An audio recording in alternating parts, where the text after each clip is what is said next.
Assalamualaikum warahmatullahi wabarakatuh. Saya Citra Ahmadini, peserta Latsar CPNS Kemenkes tahun 2022. Saya akan menyampaikan analisa isu terkait upaya mewujudkan smart governance dengan perspektif manajemen ASN dan smart ASN di Rumah Sakit Pusat Otak Nasional Prof.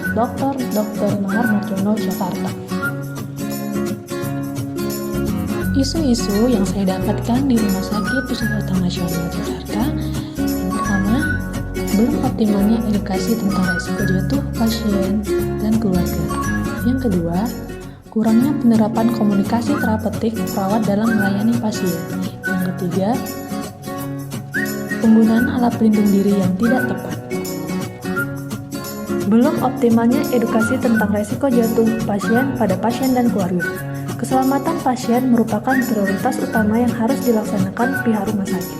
Hal ini sangat erat kaitannya baik dengan citra rumah sakit maupun keamanan pasien. Kejadian pasien jatuh merupakan masalah serius di rumah sakit, terutama pasien rawat inap, karena kejadian pasien jatuh merupakan salah satu hal yang beresiko.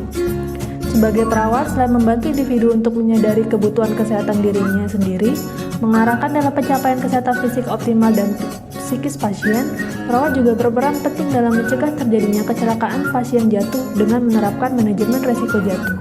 Salah satunya, edukasi pencegahan risiko jatuh kepada pasien dan keluarga. Perawat bekerja sama dengan keluarga pasien dalam upaya menjaga keselamatan dan keamanan pasien di atas tempat tidur dengan mempertahankan komunikasi verbal dan nonverbal dengan upaya memberikan edukasi pencegahan jatuh dengan memperhatikan respon keluarga pasien sehingga keluarga pasien memahami pentingnya pencegahan pasien jatuh. Perawat memberikan pendidikan kesehatan tentang resiko pasien jatuh atau solusi-solusi untuk mencegah kejadian yang tidak diharapkan tersebut kepada pasien dan keluarga agar pasien dan keluarga ikut waspada. Belum optimalnya edukasi tentang resiko jatuh pada pasien terlihat dari adanya kejadian jatuh pada pasien, penunggu pasien yang meninggalkan pasien sendiri, pasien yang berusaha untuk ke toilet sendiri, tidak pahamnya pasien dan keluarga tentang pencegahan jatuh pada pasien, serta masih adanya lembar edukasi resiko jatuh yang masih kosong. Belum optimalnya edukasi tentang resiko jatuh pasien pada pasien dan keluarga akan berdampak pada meningkatnya angka kejadian jatuh pasien, cedera pada pasien, hari rawatan semakin lama, meningkatkan biaya rawatan pasien. Isu yang kedua, kurangnya penerapan komunikasi terapeutik perawat dalam melayani pasien. Komunikasi terapeutik merupakan alat untuk membina hubungan antara perawat dan pasien, karena komunikasi terapeutik mencakup penyampaian informasi, pertukaran pikiran perawat dan pasien.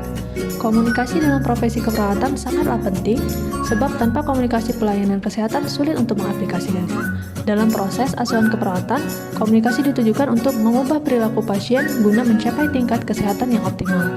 Komunikasi terapeutik mempunyai tujuan dan fungsi sebagai terapi bagi pasien. Karena itu, pelaksanaan komunikasi terapeutik harus direncanakan dan terstruktur dengan baik.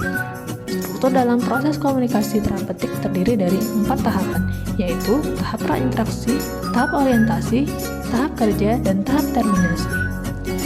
Di mana masih adanya perawat yang tidak menggunakan komunikasi terapeutik saat melakukan tindakan ke pasien.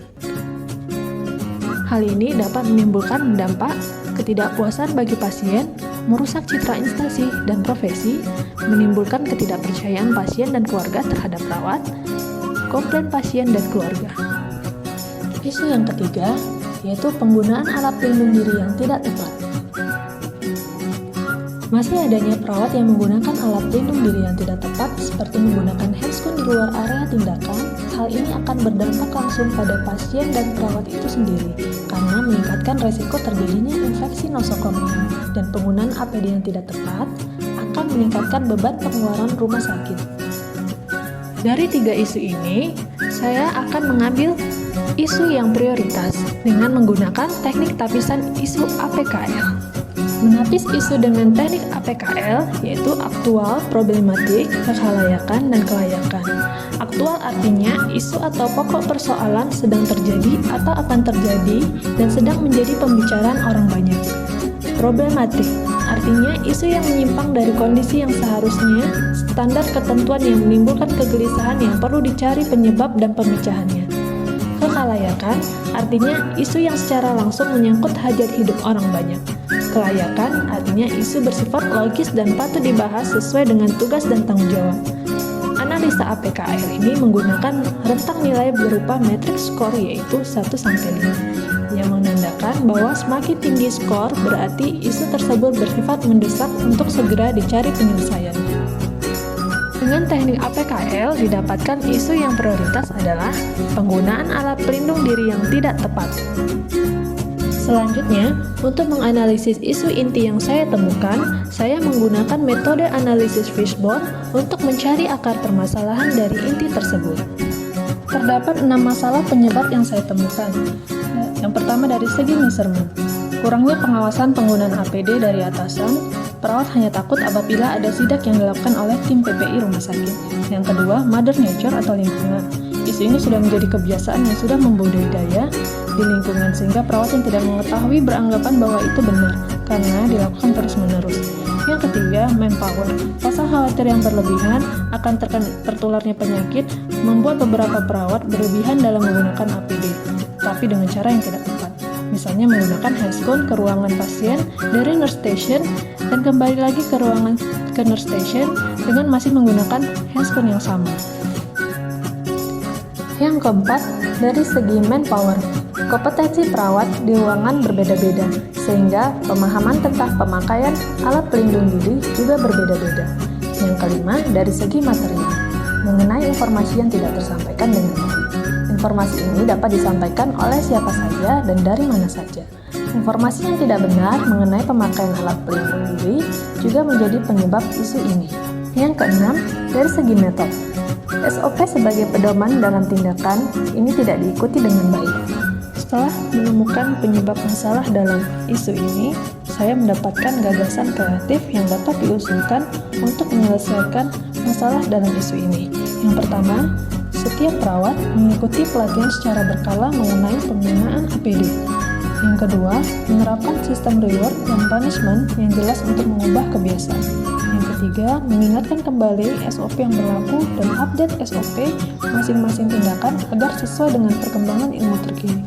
Yang keempat, membuat media informasi yang menarik, yang mudah dimengerti dan diingat. Sekian yang dapat saya sampaikan. Terima kasih.